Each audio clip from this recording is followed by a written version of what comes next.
We talk a lot about telling stories, and I think that is very important. But I think now our job as poets is not only to tell the story, but to change it. To start telling this, to start changing the stories we tell and the ones we hear. My name is Malcolm London. I'm representing YOUmedia Chicago, Power to the People. The title of this poem is High School Training Grounds.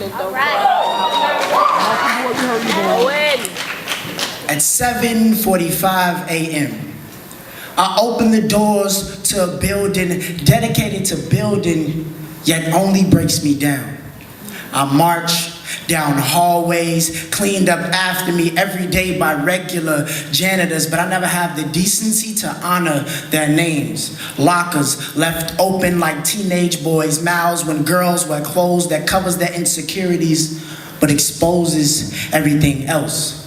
Masculinity mimicked by men who grew up with no fathers. Camouflage worn by bullies who are dangerously armed but need hugs.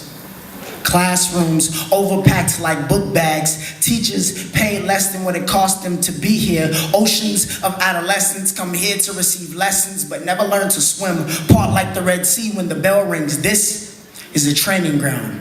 My high school is Chicago, diverse and segregated on purpose. Social lines are barbed wire. Hierarchy burned into our separated classrooms, free to sit anywhere but reduced to divided lunch tables.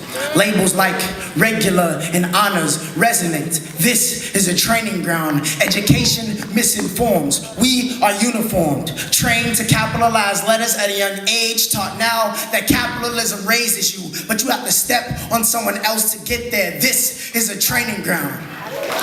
Sought to sort out the regulars from the honors, a reoccurring cycle built to recycle the trash of this system.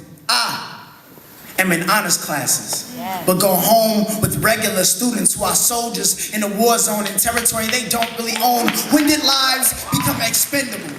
CPS is a training ground, concentration on professional suits. CPS is a training ground centered on personal success. CPS is a training ground. One generation is taught to lead, the other is made to follow. No wonder so many of my people spit bars because the truth is hard to swallow.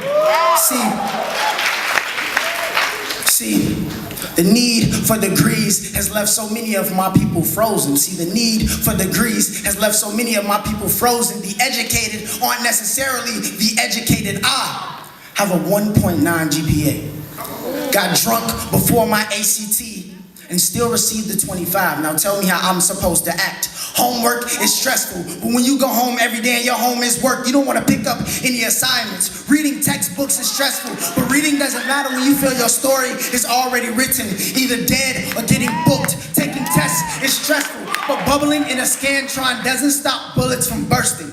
Our direction hasn't changed. When our Board of Education is driven by lawyers and businessmen, only one teacher sits on that board. Now what does that teach you? I hear the education systems are failing, but I believe they are succeeding in what they're built to do, to train you, to keep you on track, to track down an American dream that has failed so many of us all. Thank you.